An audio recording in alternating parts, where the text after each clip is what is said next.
to the object that we created, the instance of an object. For the first class, this file here, and second here is the object name, the instance name that we gave for this class, second class, which is this file here. And so we passed this whole class into the method in the second class. What we're going to do now is we're going to pass another class.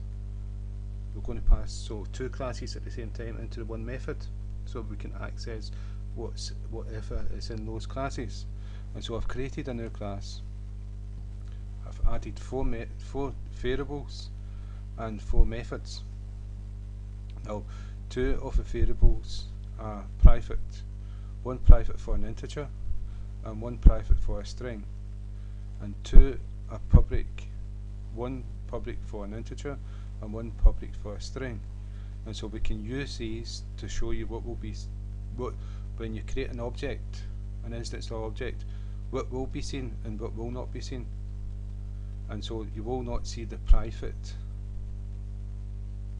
variables, but what you will see is the public. And so if you can't see it, you can't get access to it. It's a form of security. But there's ways of doing it with public, with methods, get and set methods. Inside that class you can call them outside the class, but inside the class means you've got access to the private variables. So you can use a method to access the variable is private, return it, and so you can return it outside the class. And you can use a method to access a variable and change the variable, which is private, so you can change it from outside the class. And so we can use it for this, but the first thing we're going to do is create an object for this new class we created, passing class. And so we've created these objects here. So what we do is the name of the class, passing class, and then we give it a name, and we'll give it passing equals the new keyword and the name of the class again.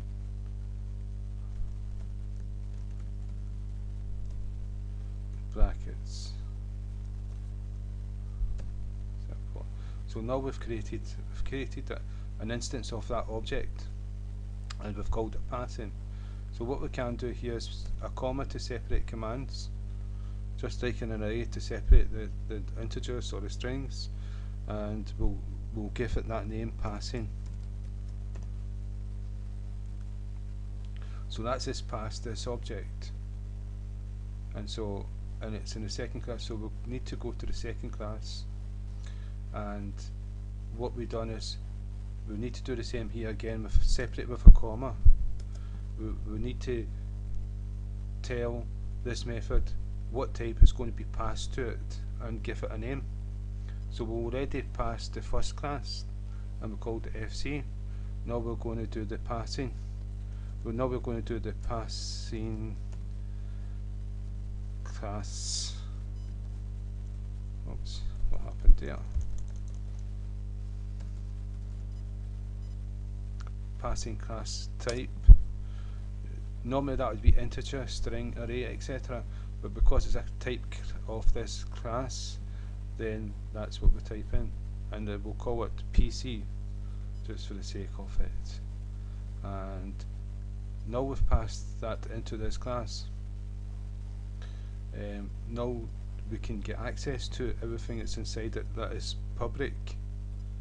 So if we go PC dot, and if we look to see what is there, we've got number, that's a public one, and we've got string, it's a public one, and we've got the set private number, and we've got set private string, we've got get private string, and we've got private number.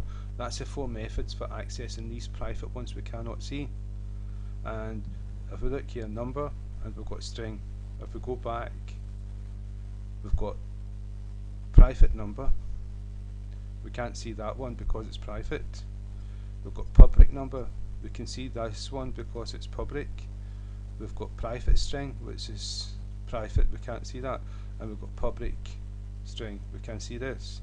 So if we change a private number to public, and we go back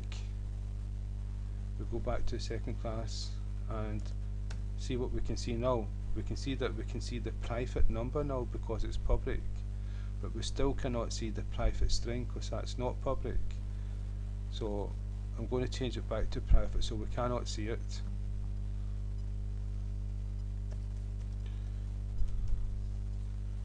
And if we go down to the get and set methods,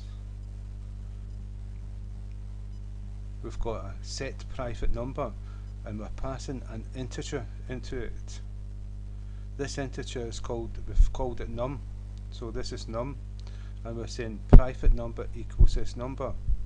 So if we pass 24 into this as num, then private number will become 24. And the set methods has allowed us to set the value of that variable, though we don't have access to it. Then we've got get private number, and what this does is we use this. We didn't return anything here, so return value was void, and this is a return value. You've got to say what type a return value is. If you don't have one, the return type is void because nothing returns. But we're going to return an integer, so the return type is int, and the return type in this one down here is string because we're returning a string. So what it is, all we do is type in return and the name of that variable, private number. And so if we go back to the main program, we've created this third, and then we've got the second class method, and we've got first. We've passed first into it, and we've passed passing into it. Then we go to the method which we're going to call to access within this method, but accessing a whole class. And so we go dot get private number, and we put in 77 semicolon.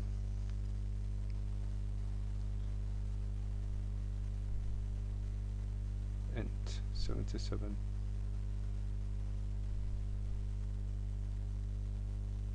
One argument.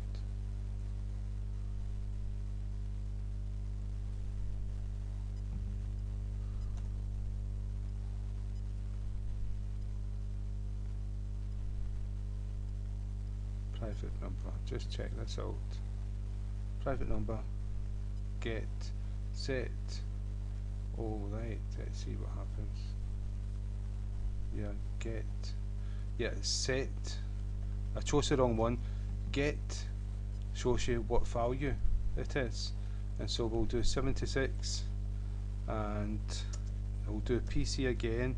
What we'll do is the get this time, the brackets, semicolon. What get is going to do is going to print out to the screen the value of private number. We're going to change it. Set changes it. We're going to change it to 77,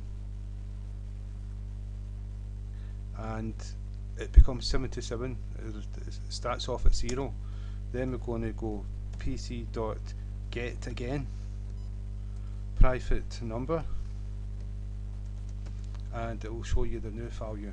So you'll have 0 and 76 if we run the program, and that's not happened.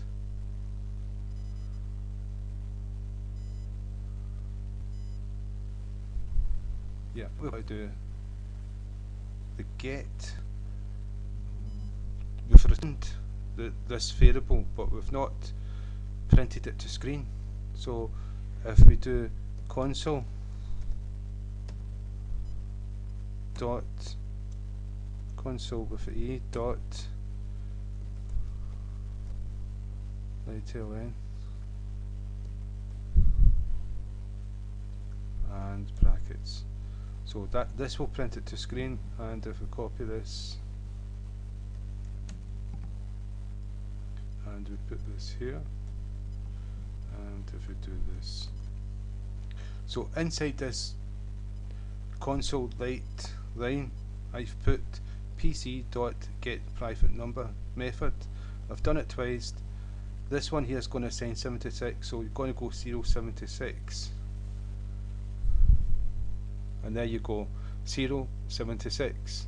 And to prove it, that this here is a get method, and then we added 76 to this variable. It changed, and then we've done the get method again, and it returned 76.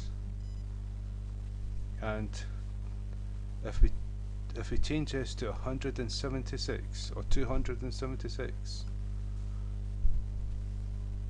176, it starts at 0. So that way we've accessed this private variable, though it's invisible to us, through the methods, get set methods, and we've changed it.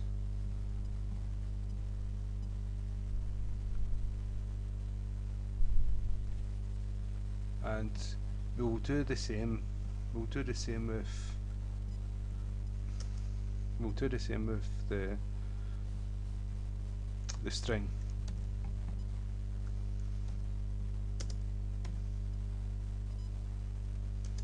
pc dot set string,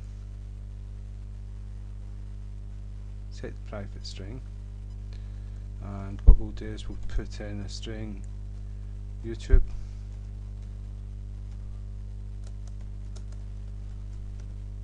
okay, YouTube is great, and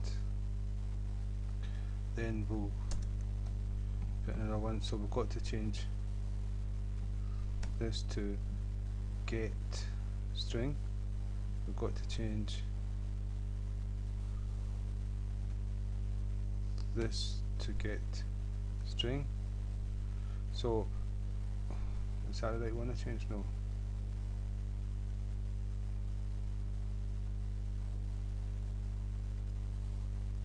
String. I've changed the wrong one. And it's number.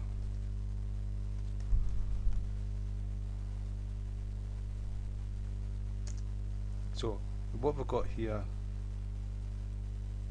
is, if I take this one away, right, we've done the exact same for the string as what we have done for the integer, the number, and so this will appear straight after it. And so if I run the program, what you can see here is 076, then 0 again, because it was a blank array we done. YouTube is great, and 41 was the program, and 41 was from my area tutorial, and we put this in between. And if we go back to here, we assigned the string to a blank space. But what I'll do is I'll put a G with a space in, just so that you can see,